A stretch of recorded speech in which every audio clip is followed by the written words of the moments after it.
하나님 말씀은 사도행전 2장 1절부터 4절까지 말씀입니다. 새해에는 하나님의 은혜가 여러분의 가정과 생업에 가득하시기를 기원합니다. 성령의 충만함을 받자 하는 제목입니다. 그리스도인이 죄와 세상의 온갖 유혹을 이기며 성도답게 살아갈 수 있는 비결은 성령의 충만함에 있습니다. 성도는 성령 충만할 때 담대해지고 세상에서 선한 영향력을 나타내며 살아갈 수 있습니다. 그러나 성령 충만하지 못하면 죄와 세상의 여러 가지 유혹을 이기지 못하고 사단 마귀에게 패하게 되는 것입니다. 그러므로 성도는 성령 충만함을 받는 것보다 더 중요한 것이 없습니다. 성도는 성령으로 거듭나서 천국 갈 때까지 성령의 보호와 인도를 받으며 살기 때문입니다. 그래서 성도가 성령 충만하지 못하면 하나님의 뜻을 알고는 있지만 실천한 능력이 없어요. 그래서 하나님의 말씀을 알고는 있는데 세상 죄와 타협하며 살아가는 것입니다. 그래서 예수께서도 성령으로 거듭나지 아니하면 하늘나라에 들어갈 수 없다고 말씀을 하셨습니다. 그러므로 성령으로 거듭난 성도는 성령을 떠나서는 절대로 살 수가 없어요. 물고기가 물을 떠나서 살 수 없듯이 거듭난 성도는 성령을 떠나서는 살아갈 수가 없습니다. 그래서 부활하신 예수님은 제자들에게 먼저 성령을 받으라 하고 말씀을 하셨습니다. 또 하늘로 올라가시기 직전에도 제자들을 모아놓고 아버지께서 주시기로 약속하신 성령을 받을 때까지 이 예루살렘 성을 떠나지 말고 기다려라, 그렇게 말씀하셨습니다.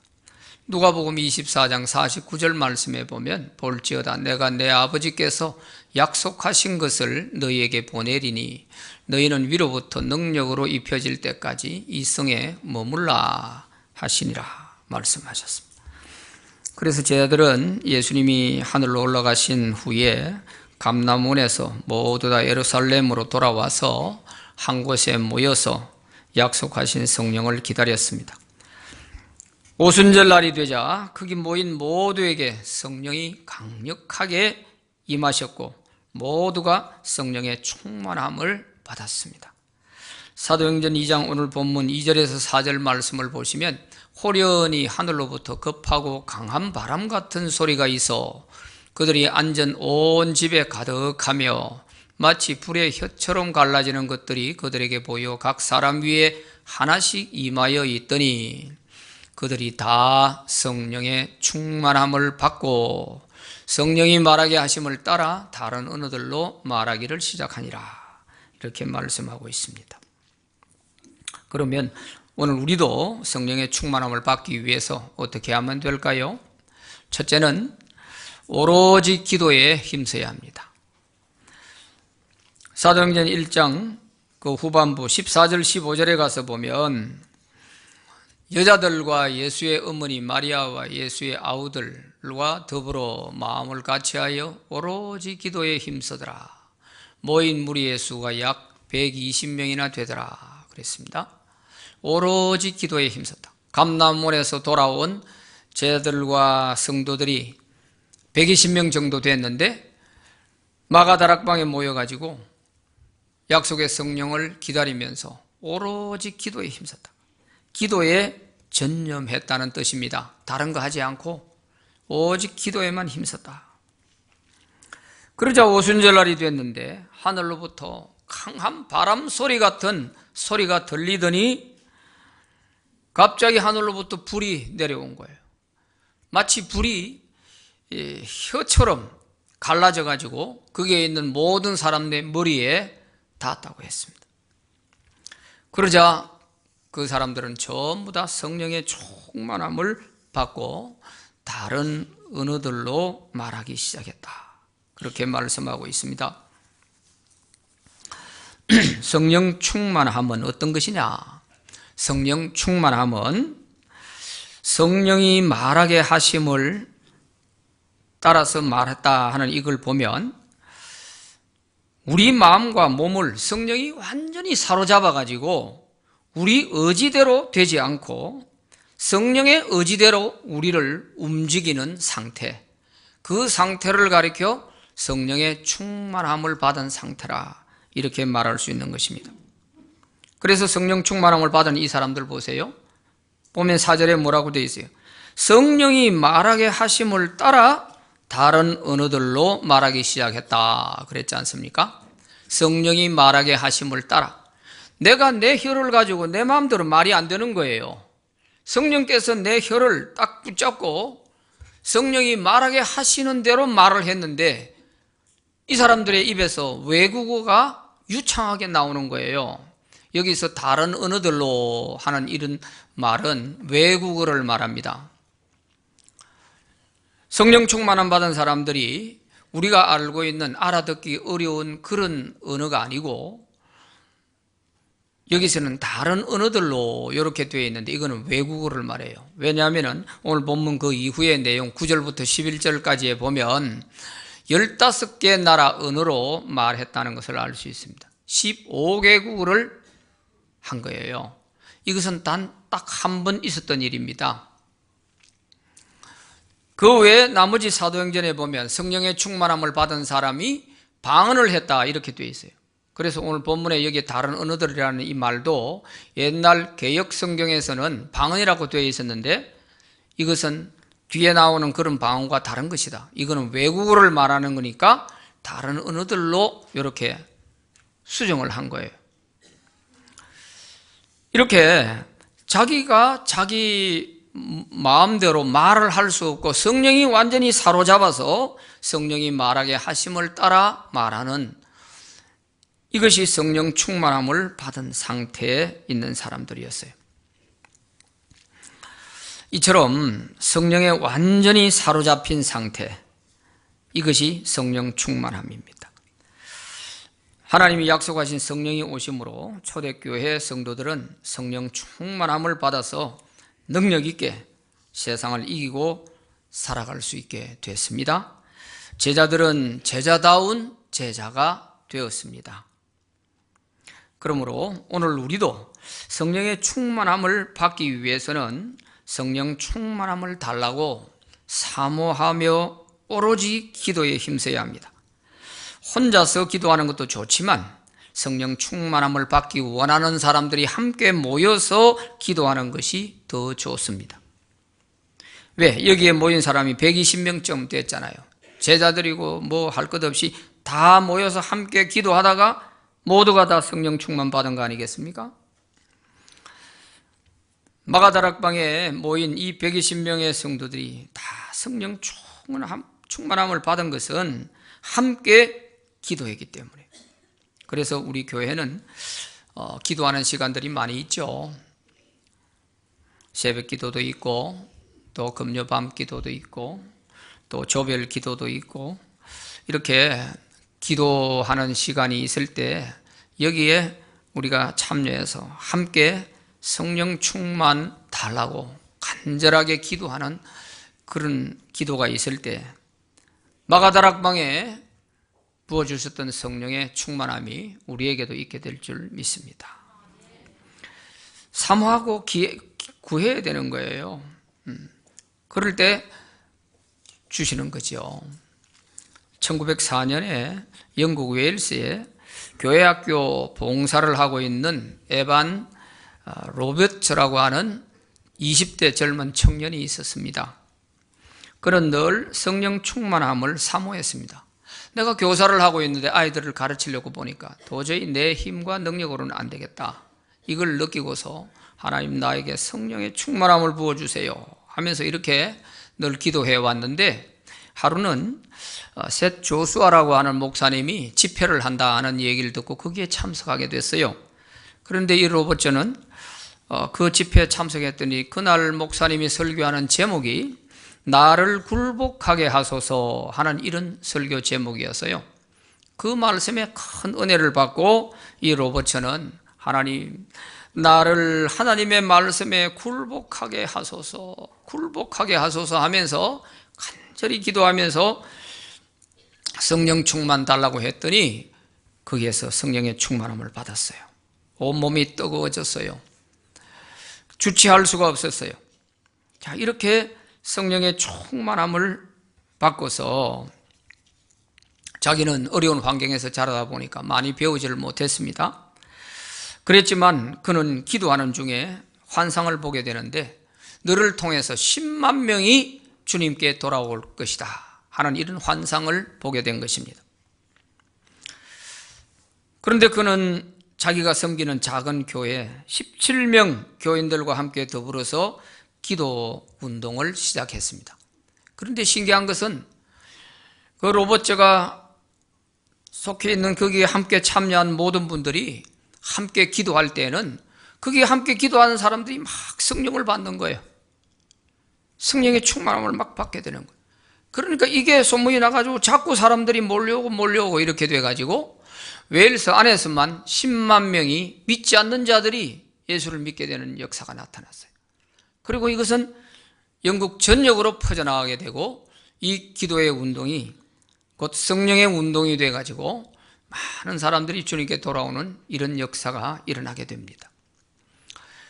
그러자 여기에 이게 사실인지 한번 가서 확인해보자 하는 사람이 있었는데 그 사람이 하워드 존 스톤이라고 하는 사람입니다. 이 사람은 박사님인데 어떻게 돼서 무슨 일이 일어나고 있나 이래서 거기에 한번 참여해 봤더니 이 로봇제가 이끌어가는 그 기도에 참여한 사람들이 거기서 성령의 충만함을 받고 막 이러대는 거예요. 자기도 거기에 참여했다가 성령의 충만함을 받았어요.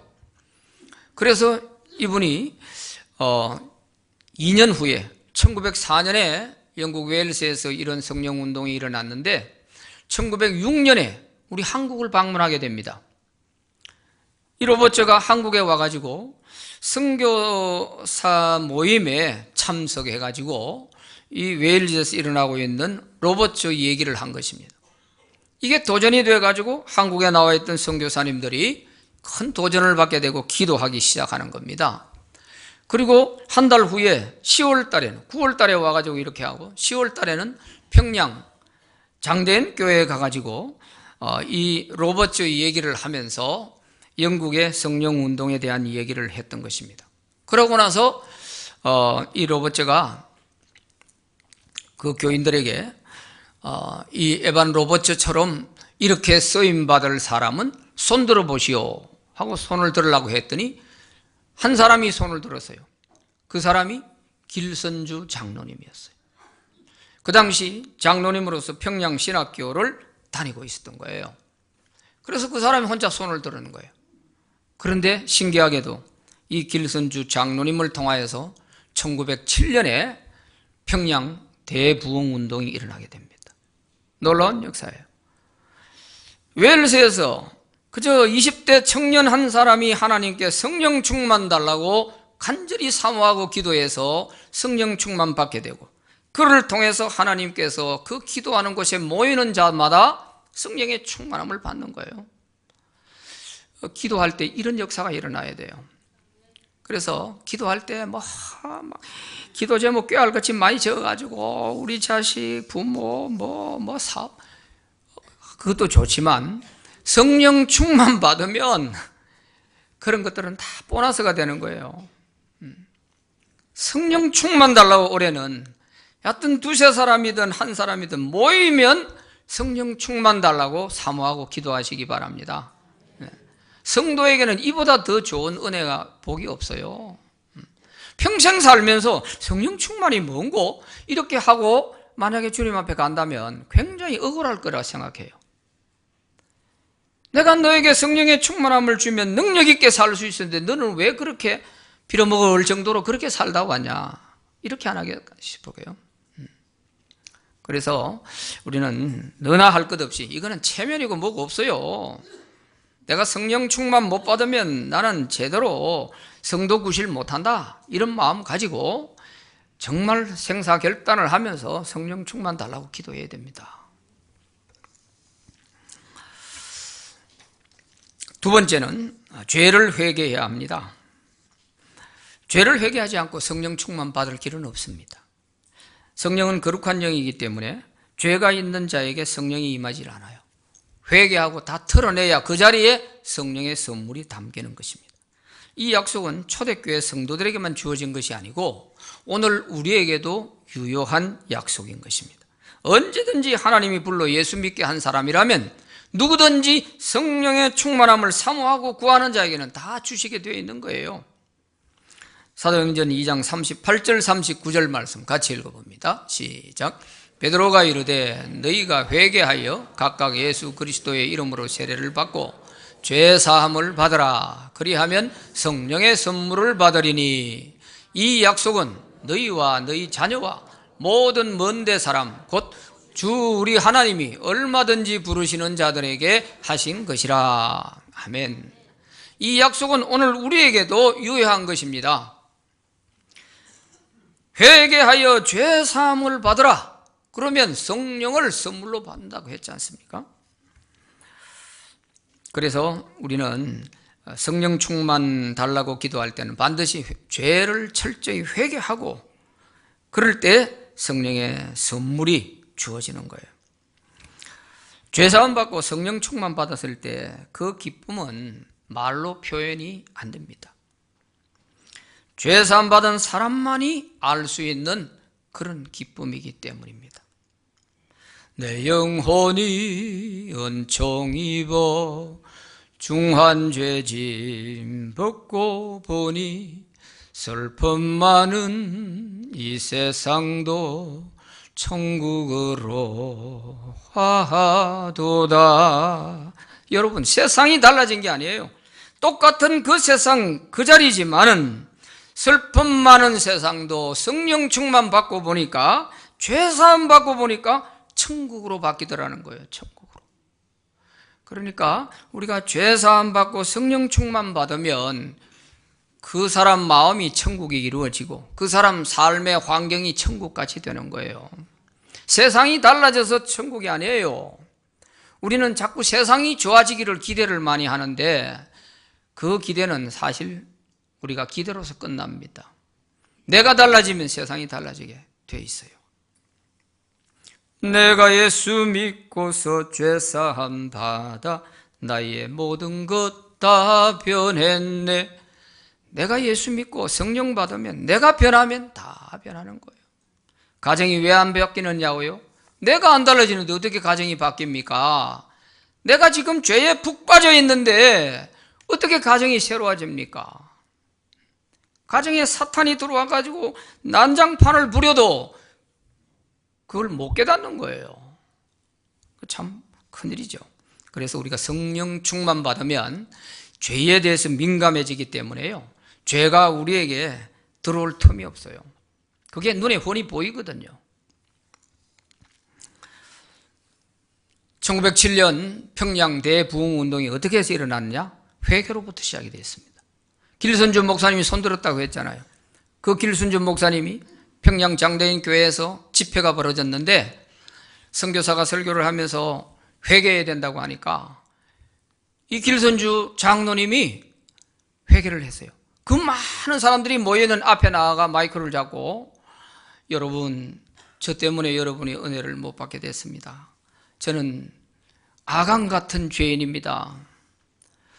제 친구 하나가 죽으면서 자기 재산을 좀 잘 처리해 달라고 이렇게 나에게 부탁을 했습니다.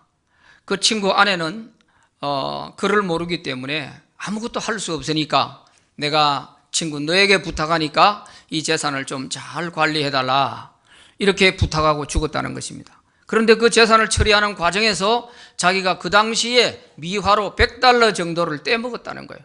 그래서 여러분, 나는 아간 같은 죄인입니다. 내 친구가 죽으면서 부탁한 그 재산 처리하면서 $100를 내가 떼먹었습니다. 이렇게 회개를 한 거예요. 그 많은 사람 앞에서. 장로님이에요. 신학교를 다니는 사람이에요. 여기에 도전을 받고 거기에 모였던 사람이 전부 자기 가슴을 치면서 회개운동이 막 일어나기 시작한 거예요. 여기서부터 평양 대부흥운동이 시작된 겁니다. 회개부터 해야 성령이 임하고 성령이 임해야 부흥의 역사가 나타나는 거예요. 이걸 덮어두고 뭐 부흥을 노래한다고 천만에요. 기대하기가 어렵습니다. 하나님의 말씀을 들어야 또 우리가 성령 받을 수 있습니다.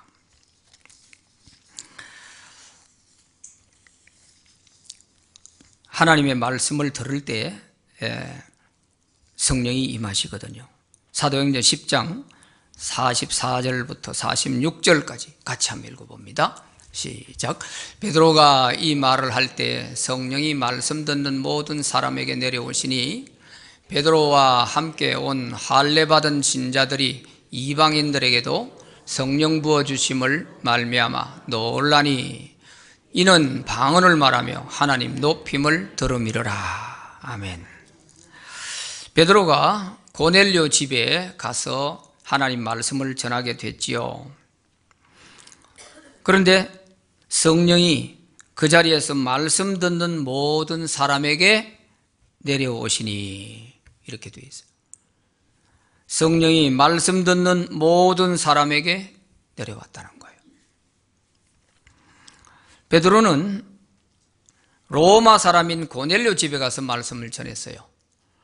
로마 사람인 고넬료 집에 모인 사람들이 다 말씀 듣고 회개하니까 성령 충만하게 됐어요. 베드로와 함께 따라왔던 유대인들이 보고 놀랐어요. 이 사람들은 이스라엘 사람도 아닌데 우리에게 부어주었던 그 성령을 이 사람들도 받을 수 있네? 이러면서 아주 충격을 받은 거예요.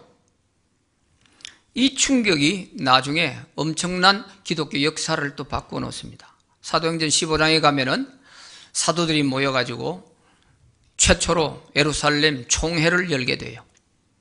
무엇 때문에 열으냐? 사도 바울이 1차 선교 여행을 마치고 돌아와가지고 외국인들도 다 복음을 전해보니까 예수 믿으니까 성령 받고 다 하더라. 그러니까 이스라엘 사람만 구원받는다고 생각하면 안 된다. 할례를 받았나 안 받았나 이거 아무 상관없이 하나님은 성령을 다 부어주시더라 하는 이거였거든요. 그래서 이 문제를 가지고 과연 할례 때문에 하나님 백성이 되는 거냐, 성령 받음으로 하나님이 백성이 되는 거냐, 이 문제를 가지고 예루살렘 사도회의를 열었단 말이에요. 그랬는데 이때 베드로가 결정적인 역할을 하는 것입니다. 내가 고넬료 집에 가서 하나님 말씀 전해보니까 바울의 말이 사실이더라. 로마 사람인 그 사람들도 우리와 똑같은 성령을 같이 하나님이 부어주시더라. 이 얘기를 함으로써 그 사도회의의 결론이 할례받음으로 구원받는 거 아니다. 믿음으로 구원받는 것이고 성령 받으면 다 하나님의 백성이 될 수 있다. 이렇게 결론이 내려지게 된 것이죠. 그러므로 우리가 하나님의 말씀을 들을 때에 성령 받을 수 있습니다. 성령 충만할 수 있는 것입니다. 하나님 말씀 들으면 회개가 일어나고 회개한 사람에게 성령의 선물을 받으니까 말이에요. 그래서 하나님 말씀이 있는 곳에 성령의 역사가 일어나는 거예요. 하나님 말씀과 성령의 역사는 기차 두 레일과 같습니다. 같이 가는 거예요, 같이. 그래서 우리가 하나님 말씀을 항상 우리가 잘 새겨 듣고 회개하는 이것이 은혜예요, 은혜. 우리가 말씀 듣고 은혜 받았다 하는 것이 오늘 말씀이 너무 재밌고 배꼽 잡고 웃었다. 그게 은혜가 아닙니다. 우리가 은혜 받았다 하는 말은 죄를 깨닫고 회개할 수 있었다는 것이 은혜예요. 은혜. 기독교에서 말하는 은혜는 일반적인 모든 하나님이 베풀어 주시는 사랑과 어떤 복도 은혜라고 할 수 있지만 가장 중요한 것은 예수를 믿음으로 말미암아서 죄 사함 받고 그래서 성령 충만 받고 하는 이것이 은혜고 죄 사함 받는 이것이 가장 큰 은혜인 거예요. 그러니까 그 죄 사함을 어떻게 받아요? 말씀 들을 때 회개가 일어나서 회개하고 죄 사함 받는 거 아니에요. 그런데 우리는 죄를 회개할 수 있는 책망적인 설교를 다 싫어합니다. 아마 책망하는 설교를 심하게 하면 다음 주일날은 아마 교인들 절반으로 줄 겁니다. 다 재미있고 복받으라는 말씀, 또 위로되는 말씀, 코미디 같은 말씀, 이런 말씀이 좋다는 거예요. 이건 은혜가 아닙니다. 여러분 잘 생각해야 됩니다. 내 영혼을 위해서라도 말이죠. 그렇게 되면 회개할 기회가 없기 때문에 성령 받을 기회도 없어지는 거예요. 그래서 한국 교회 강단이 지금 어떻게 가고 있는지 잘 보셔야 돼요. 회개하라는 메시지 듣기가 어렵습니다. 여러분 인터넷 모든 데 한번 다 들어가 보세요. 회개하라는 메시지를 전하고 있는 사람이 어떤 교회가 있는지 없어요. 그러니 성령 받을 기회도 없는 거죠. 회개가 없는데 무슨 성령이 있습니까? 그래서 지금 한국 교회가 지금 어디로 가고 있는지 우리가 잘 보셔야 돼요.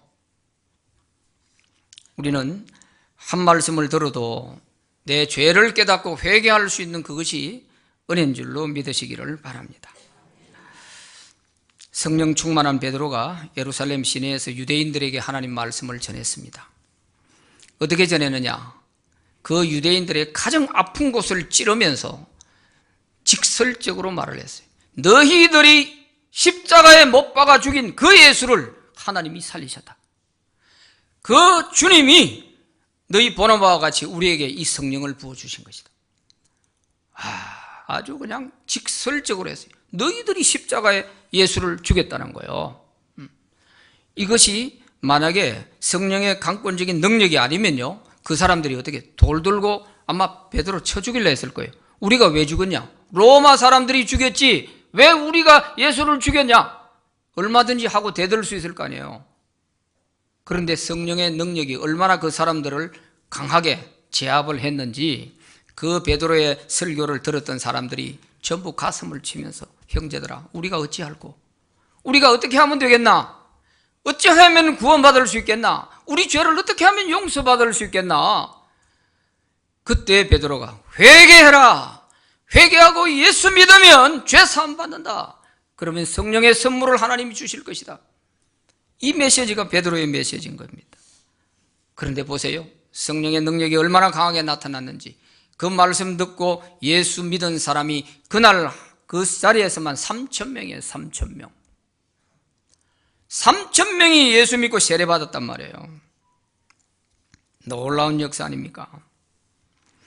그러므로 회개할 수 있도록 전하는 말씀이 우리의 영을 살리는 말씀입니다. 이게 생명의 말씀이에요. 코미디 하는 것이 생명의 말씀이 아니고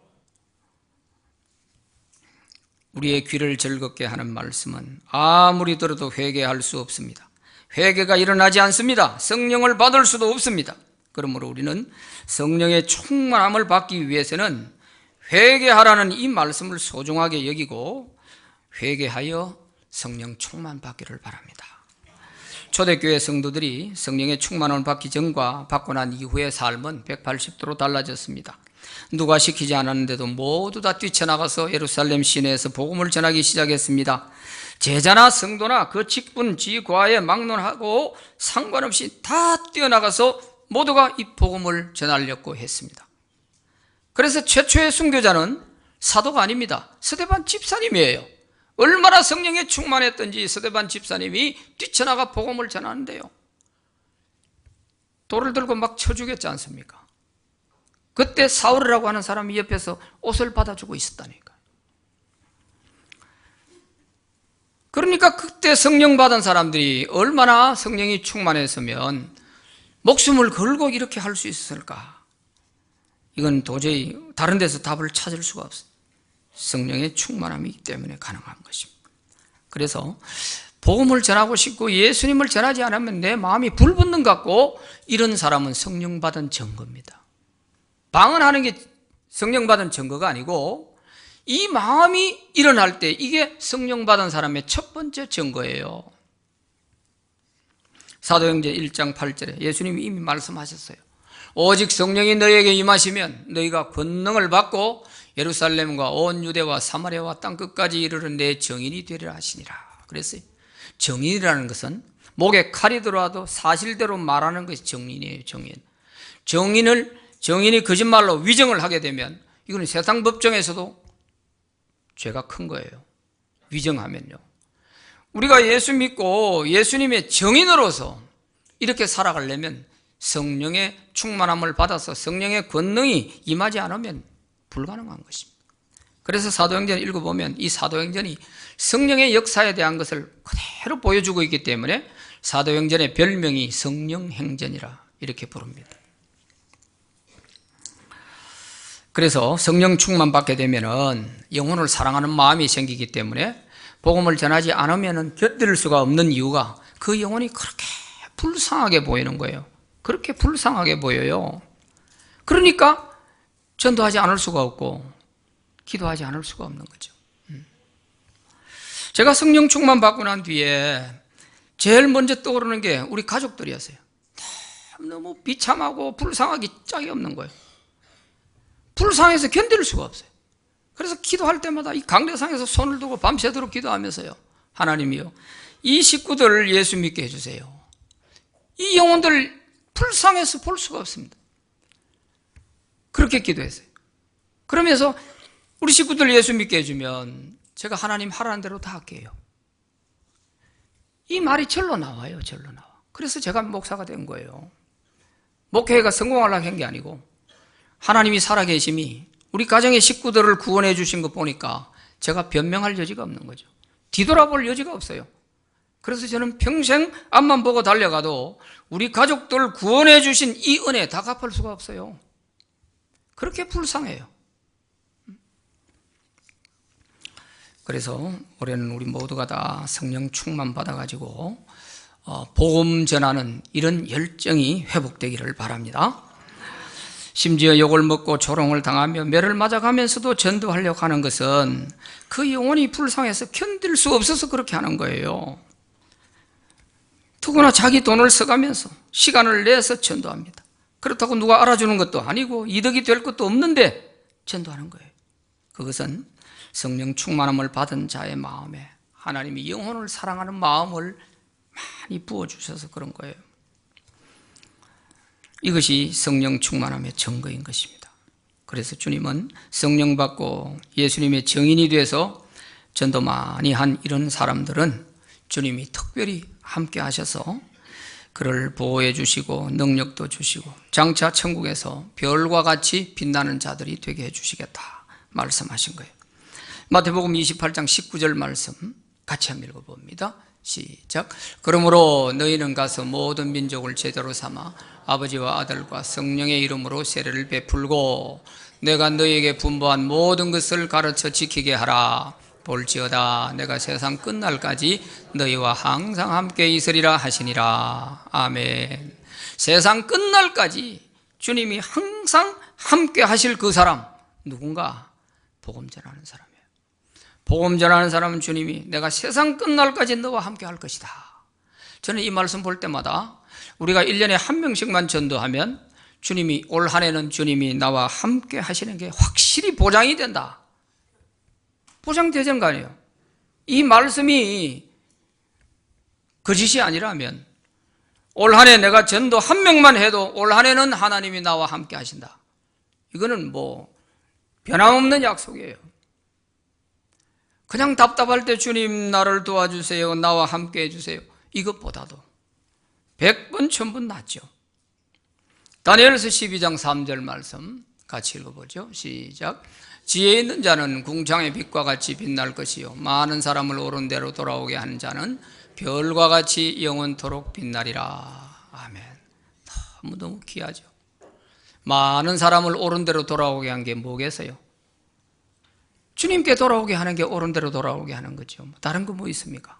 지식 좀 가르쳐주고 그거 아니에요. 예수 믿지 못해서 지옥 가는 자들 예수 믿고 생명길로 가게 하는 이보다 더 옳은 길이 어디 있습니까? 그래서 이런 자들은 하나님 나라에서 별과 같이 영원토록 빛나리라 그랬습니다. 그러므로 이제 우리도 말씀 듣고 회개하며 기도에 힘쓰므로써 모두 성령의 충만함을 받을 수 있기를 바랍니다. 올해 우리 교회 주제도 성령의 능력으로 부흥하는 교회입니다. 성령 받지 못하고 교회 부흥을 꿈꾼다는 것은 있을 수가 없는 일이죠. 그래서 우리 신광교회 성도들은 모두 다 올 한 해 반드시 성경 1독 이상 합시다. 말씀이 있어야 되는 거예요. 성경 1독 이상. 하루 30분 이상 기도하기. 그리고 1명 이상 전도하기. 이거 꼭 실천할 수 있기를 바랍니다. 성령 충만 받으면 이거는 아무것도 아니에요. 그 이상 얼마든지 더 할 수 있어요. 그러나 성령 충만 못 받으면 하나도 실천이 안 돼요. 힘들어요. 작년 한 해를 지나왔지만 여러분 지나온 날 한번 돌아보세요.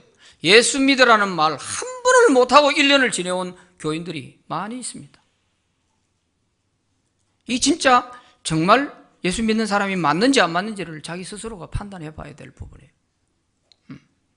예수 믿으라는 말을 1년을 지나면서도 한 번도 해본 일이 없는 거예요. 이런 부끄러운 사람이 되면 안 되겠죠. 정인으로 우리가 살아야 되는. 왜? 성령 충만 받으면 걱정할 거 없어. 성령 충만 받으면 내가 말하지 않으면 견딜 수가 없어. 그냥 우연히 가다가 한번 툭 던진 말인데 교회 한번 와볼래요? 예수 믿어볼래요? 한마디 툭 던졌는데 그 사람이 끌려오는 거예요. 이게 성령의 능력입니다.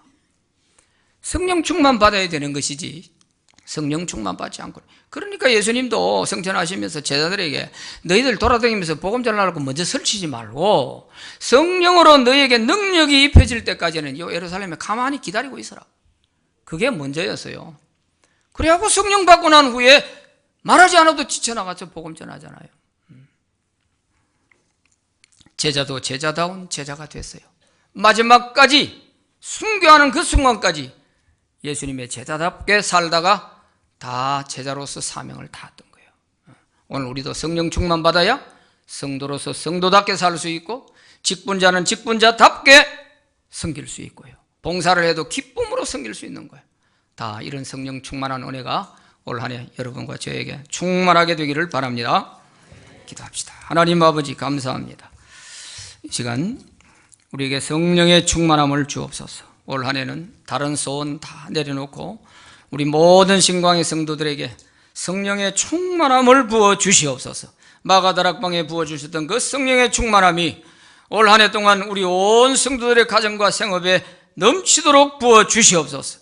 우리 영혼이 잘 때까지 범사가 잘 되고 건강하게 되는 이런 복이 성령 충만 받은 자에게 있게 될 줄로 믿습니다. 올 한 해 모여서 기도하는 곳곳마다 성령의 충만한 역사가 나타나게 하시고 말씀을 듣는 곳마다 성령의 충만한 역사가 나타나게 하여 주시고 회개의 역사가 일어나게 하여 주시옵소서. 예수님 이름으로 기도하옵나이다.